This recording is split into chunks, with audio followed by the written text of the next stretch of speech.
तदा यदा हि धर्मस्य ग्लानिर्भवति भारत अभ्युत्थानं धर्मस्य तदात्मानं सृजाम्यहम् परित्राणाय साधूनां विनाशाय च दुष्कृतां धर्म संस्थापनार्थाय संभवामि युगे युगे।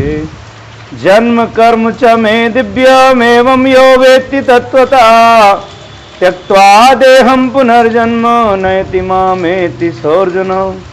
वीतराग भयक्रोधा मन्मया मामुपाश्रिता बहवो ज्ञान तपसा पूता मद्भावमागता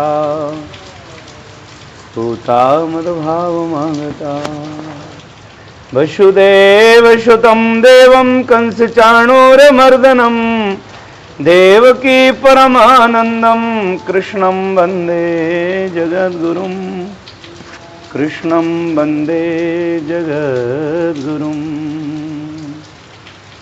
हरिशरणं हरिशरणं हरिशरणं। महाराज जी, आप कहते हैं कि मानव को कर्म करना चाहिए और फल की इच्छा ना करे। अवश्य कर्मण्यवाधिकारस्ते मां फलेषु कदाचन। वो इसलिए भगवान गीता में कहते हैं कि मनुष्य को कर्तव्य कर्म करने का अधिकार है, और यदि वो निष्काम भाव से कर्म करता है तो ये उसके कर्म बांधने वाले नहीं होते हैं। नहीं तो यह कर्मों का जो राग है, जो कर्मों का राग उसको नहीं तो बांध लेता है। कर्तव्य बुद्धि से कर्म करे। जो हमारा कृते च प्रति कर्तव्यम एष धर्म सनातनः, सनातन धर्म का जो संदेश है, सनातन धर्म की जो परिभाषा है वो है कृते च प्रति कर्तव्यम। हम आप जो जीवन धारण करके यहाँ जीवन यात्रा कर रहे हैं, हमारे ऊपर, आपके ऊपर, सबके ऊपर अनेक अनेक अनेक घटक हैं ऐसे जिनका हम पर उपकार है। तो उनके प्रति हमें प्रति उपकार की भावना सदैव रखना चाहिए अपने व्यवहार में। उसी का नाम है कृते च प्रति कर्तव्यम। हमारे सनातन धर्म में कृतज्ञता ही धर्म है। तो जो हमारी इस जीवन यात्रा में सहायक घटक हैं, जीवन यात्रा के जो निर्माता घटक हैं, जीवन यात्रा के जो संपूर्ण इस अस्तित्व में हमारे सहायक हैं, उन सबके प्रति हमारा भी उत्तरदायित्व बनता है, कर्तव्य बनता है, हमारा भी धर्म बनता है कि हम भी उनके प्रति अपने उत्तरदायित्व का निर्वहन करें। जी महाराज जी, सच्चा त्यागी कौन है? हाँ, सच्चा त्यागी नास्ति ज्ञान समम चक्षु, नास्ति सत्य समम तपः, नास्ति राग समम दुखम, नास्ति त्याग समम सुखम। जो सर्वथा दुख से मुक्त हो गया उसी को हम सच्चा त्यागी मानेंगे। क्योंकि जब तक जीवन में दुख है तो समझ लो उसके जीवन में राग है, और यदि उसके जीवन में दुख से मुक्ति है तो समझ लो वो त्याग के पथ पर आगे उन्नति कर चुका है।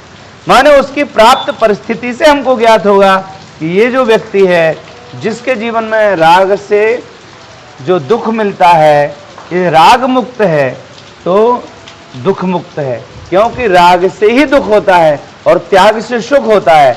तो जो सदा प्रसन्न है, जिसके चेहरे पर प्रसन्नता है, प्रसन्नाननम नीलकंठम दयालम, जो प्रसन्न चित्त है, प्रसन्नानन है, वही सच्चा त्यागी है। क्योंकि रागी के चित्त में प्रसन्नता नहीं होती, त्यागी के चित्त में प्रसन्नता होती।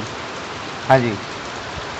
और महाराज जी, जो कर्म का फल मानकर जो है कर्म करते हैं, उनको क्या अपने किए हुए कर्मों का फल मिलता है? अवश्य मिलता है। देखो, 4 प्रकार के लोग हैं, है ना? आर्त, जिज्ञासु, है ना, ज्ञानी, और जो ये श्रेणियां हैं लोगों की जी, तो उसमें जो सकाम भाव से कर्म करने वाले लोग हैं उनको अपने कर्मों का फल मिलता ही है जी। जो जिस दृष्टि से कर्म करता है उसको उसके अनुकूल परिणाम मिले अथवा ना मिले, लेकिन उसकी अपनी अभिलाषा तो रहती है। जैसे आपने जल प्राप्त करने के लिए कुआं खोदा, अब भले ही कुआं खोदते हैं आप, लेकिन पानी नहीं मिलता है। क्या? जी जी पानी नहीं मिलता। कई बार लोग कहते पत्थर निकल आया, सूखा निकला है, जी जी वाटर लेवल नीचे चला गया, जी जी उसके भाग्य में पानी नहीं है। कुआं तो उसने खोदा ना पानी को प्राप्त करने के लिए। जी तो व्यक्ति अपने कर्तव्य कर्म को कर रहा है, जी लेकिन पानी उसे नहीं मिल रहा है। तो इसका मतलब क्या हुआ? इसका मतलब यह हुआ कि प्रारब्ध पहले रचा, पीछे रचा शरीर। हमारे शास्त्रों में कहा कि आयु कर्म च वित्तम च विद्या निधन में च पंचैतान्यपि सृजन्ते गर्भस्थस्यैव देहिना। इसलिए पूज्य संतों ने एक भाव दिया, प्रारब्ध पहले रचा, पीछे रचा शरीर, और तुलसी चिंता क्यों करे, भजले श्री रघुवीर। मान लीजिए कि आप अपने कुएं में ही पानी निकालना चाहते हैं, लेकिन ऐसा तो नहीं कि गंगा यमुना सूख गई हो। अगर पानी चाहिए तुमको तो तुम पानी के पास जाओ ना। जी जी पानी है ना, जी जी भरत को पा जाओ ना हमारे चित्रकूट में, यहाँ तो अथाह पानी भरा हुआ है, जी जी है ना। जी तो जी यदि पानी तुम्हारा, यदि व्यक्ति को पानी माने तत्व प्राप्त करना है तो उसकी उपलब्धता है, लेकिन यदि जिसको अहंकार बस अपनी ओनरशिप स्थापित करनी है, अपना स्वामित्व स्थापित करना है, तो वहां उसका प्रारब्ध आड़े आता है। जी आप देख रहे हो ना कि कितने लोग बेचारे, जिनके लिए आप अपने आश्रम बना रहे हो, दीन दुखी प्राणियों के लिए अपने खेत पर, आप देख रहे हैं कि वो अपने प्रारब्ध के वशीभूत होकर के चित्रकूट में किस तरह से बेचारे अभाव में, परिक्रमा में पड़े रहते हैं।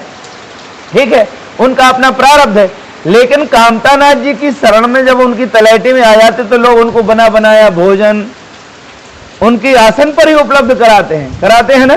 जी जी तो ठीक है कि वो अपने प्रारब्ध से बेचारे कहीं ना कहीं परेशान हैं, लेकिन जो दूसरे लोगों के अपने प्रारब्ध हैं, दूसरे लोगों के दानशीलता है, उनकी अपनी कर्तव्य भावना है, तो जब ऐसे लोग पात्र रहेंगे तभी तो वो जो दानशील लोग हैं वो इनकी सेवा करके अपने आत्मसंतोष को प्राप्त करेंगे।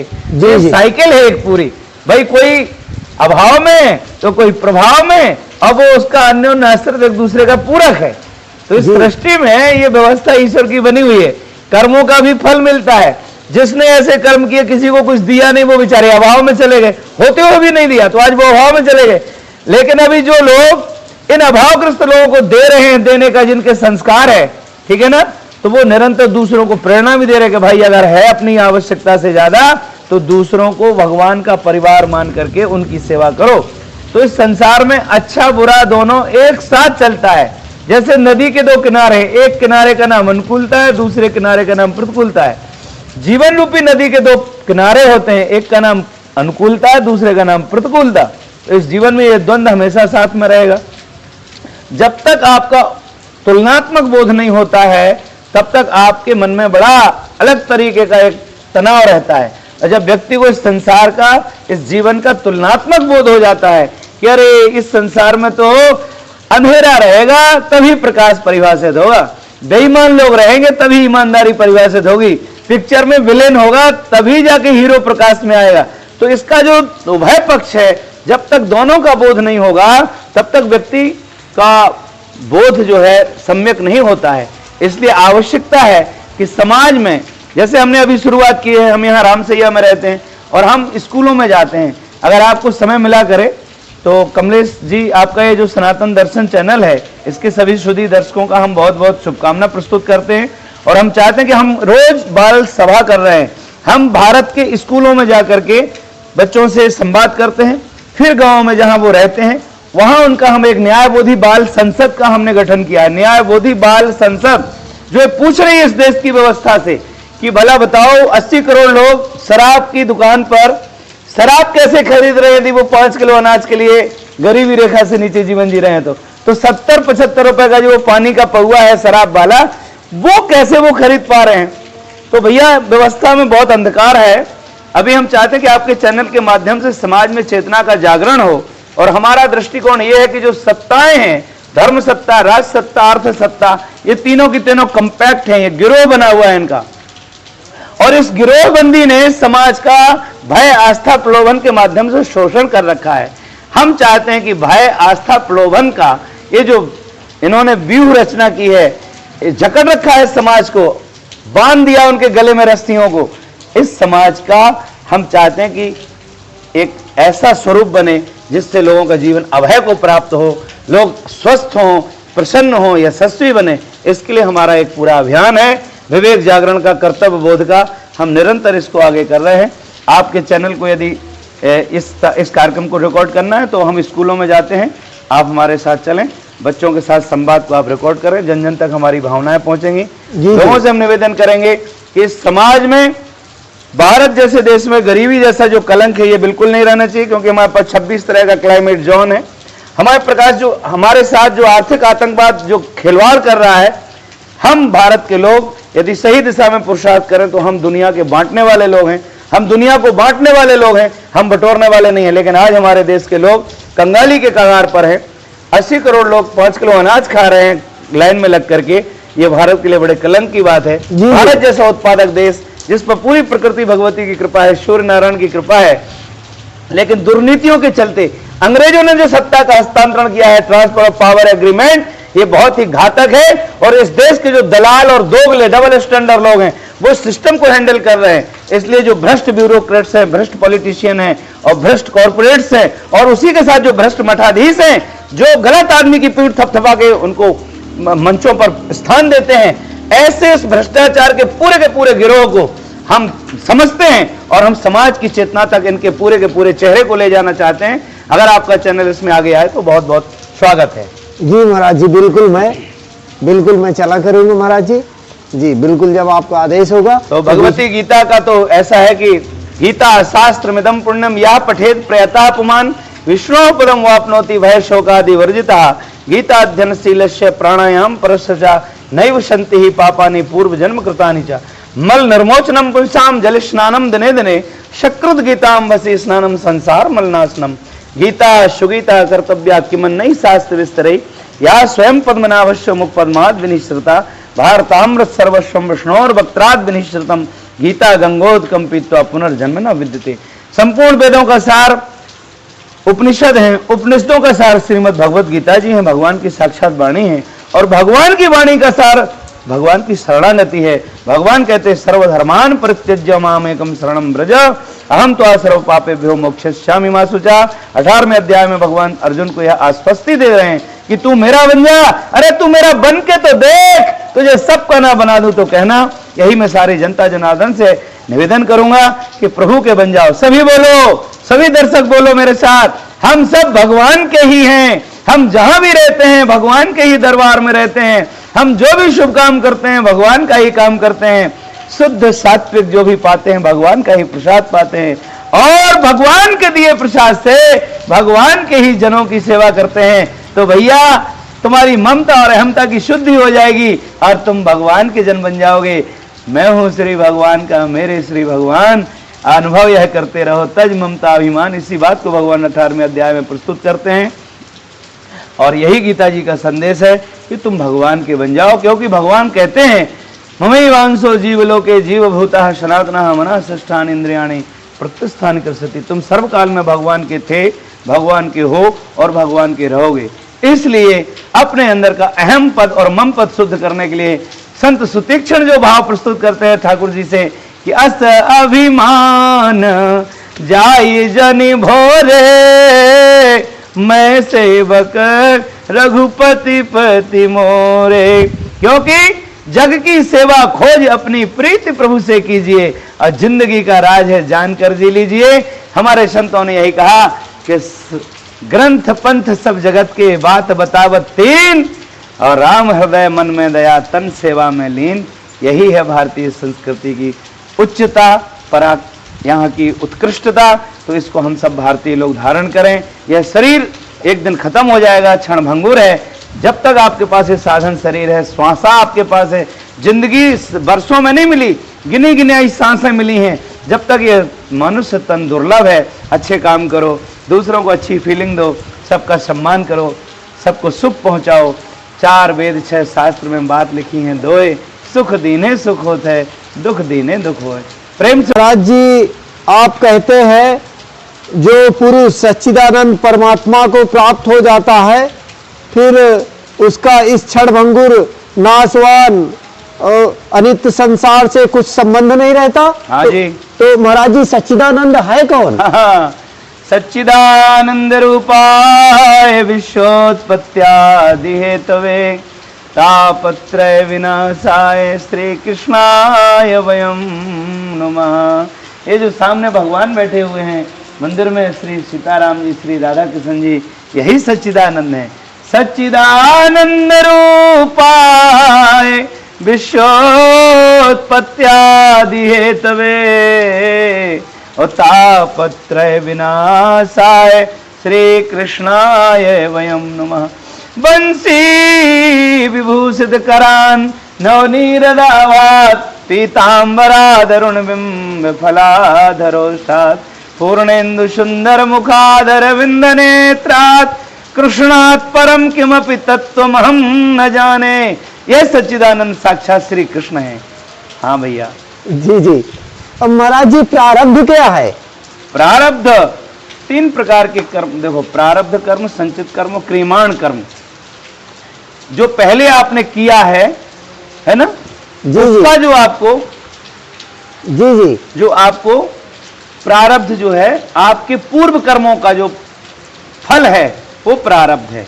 जैसे आपने पहले पुण्य कर्म किए तो प्रारब्ध से आपको इस जीवन में कुछ मत करो, लेकिन आपको बढ़िया घर मकान बढ़िया चीजें उपलब्ध हो जाएंगी पूर्व कर्म से, है ना। जो आपका संचित है, आपने अभी कर रहे हो, जो आप कर रहे हो, है ना, अभी आपने जो इकट्ठा किया है पुण्य पाप जो भी, और जो आप कर सकते हो क्रियमाण, जो जिसको करने की संभावना है, आप चाहो तो अच्छे कर्म कर लो, आप चाहो तो बुरे कर्म कर लो। तो आदमी के पास प्रारब्ध, संचित और क्रियमाण, ये 3 प्रकार के कर्मों का विधान रहता है।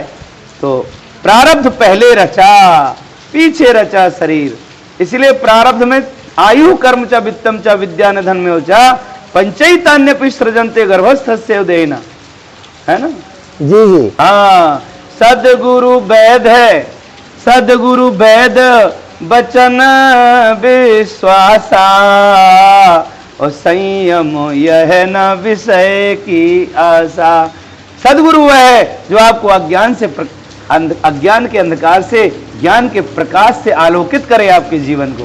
अज्ञान तिमिरान्धस्य ज्ञानांजन शलाकया चक्षुरुन्मीलितमेन तस्मै श्री गुरुवे नमः। सदगुरु वही है जो आपको भगवान से जोड़ दे, जो आपको परमात्मा से जोड़ दे, सत्य से जोड़ दे। जो सत्य से जोड़ दे वही सतगुरु है। जी जी। महाराज जी, मानव जीवन में दुख का कारण क्या है? हाँ, मानव जीवन में दुख का कारण है, दुख का एक ही कारण है। बोले क्या? बोले नास्ति ज्ञान समम चक्षु, नास्ति सत्य समम तपा, नास्ति राग समम दुखम। दुख का कारण राग है, और नास्ति त्याग समम सुखम। त्याग सुख का कारण है और राग दुख का कारण है। कारण एक तरफ गरीबी है मूर्खता के कारण, और जब यही चीज ज्ञान में कन्वर्ट हो जाती तो वो फकीरी आ जाती, और जब फकीरी आ जाती तो चाय गई चिंता मिटी, मनुआ बेपरवाह, और जाको कछु नहीं चाहिए सो सहानपति साय। जो भगवान का बन जाता है, भगवान कहते तू मेरा बन के तो देख। ये जो दरिद्र लोग भुगत रहे हैं ना, इनकी आदतें खराब हैं, इनने अपने स्वभाव को ठीक नहीं किया है। ठीक है, यदि ये भगवान के बन जाए, इनको भक्ति ज्ञान वैराग्य की उपलब्धता हो जाए, तो इनके जीवन में गरीबी नहीं फकीरी आ जाएगी। फिर एक चौड़े में मौज में रह सकते हैं। क्या? जी जी। चाहे गई चिंता मिटी, मनुआ बेपरवाह, जाको कुछ नहीं चाहिए सो सहानपति साय। मैं कुछ नहीं, मेरा कुछ नहीं, मुझे कुछ नहीं चाहिए। जिसकी यह स्थिति हो जाती वो फकीर हो जाता है। क्यों? क्योंकि उसको पता है कि मैं छोटा बच्चा हूं और भगवान मेरी माँ है, हरि जननी में बालक तेरा। भगवान माँ की तरह चिंता करते हैं। तो जिसको भगवान पे विश्वास होता है, विश्वास भक्ति का बीज है, बिन विश्वास भगति नहीं, तहिविंद्र वही न राम, और राम कृपा बिन सपने हो जीव न लह विश्राम। ये बात है। नारायण नारायण। संतों ने कहा कि जो संत ईश्वर भक्त जीवन मुक्त पहले हो गए, उनकी कथाएं सुन सदा मन शुद्ध करने के लिए। जो भगवत प्राप्त महापुरुष हो गए हैं, जो भगवत प्राप्त संत जन हो गए हैं, जीवन मुक्त महात्मा हो गए हैं, उनके जीवन चरित्र को पढ़ो, उनकी कथाएं सुनो, उनका जीवन वृत्त का अध्ययन करो, तो उनकी रहनी सहनी का अध्ययन करने से, अनुशीलन करने से मन नियंत्रित होता है। और भगवान कहते हैं मय्यो मन आदत्सो मयि बुद्धिम निवेशय, निवसिष्यसि मय्येव अतूर्ध्वं न संशयः। ये मन मेरी विभूति है। इंद्रियाणाम मनश्चास्मि, बोले इंद्रियों में जो 11वीं इंद्रिय मन है, बोले यह मेरी ही विभूति है। इसलिए बोले ये मन संसार में लगाओगे तो नहीं लगेगा, कहीं भी नहीं लगेगा। और ये मन जब लगेगा, जब बोले अपने अंश अंशी में लगेगा। जैसे सूरज की तरफ दीपक की लौ अपने आप जाती है, अंश और अंशी का संबंध है। आप पाताल में भी दीपक जलाओगे तो उसकी लौ ऊपर अपने अंशी सूर्य की तरफ जाएगी। एवरेस्ट की चोटी से भी पानी गिराओगे तो अपने अंश अंशी के संबंध से उसका प्रवाह है, सागर की तरफ होगा, नीचे बहेगा पानी। जैसे जल और ज्योति अपने अंश अंशी की तरफ प्रवाहमान रहते हैं, ऐसे ये मन भी भगवान की विभूति होने के कारण जब लगेगा, जितने जन्मों के बाद लगेगा, तो सिर्फ भगवान में लगेगा, वहीं स्थायी रूप से टिकेगा। बाकी संसार में कहीं लगा नहीं, लग सकता नहीं, लगेगा नहीं। इसलिए जो संत ईश्वर भक्त जीवन मुक्त पहले हो गए, उनकी कथाएं सुन, सदा मन शुद्ध करने के लिए। हाँ,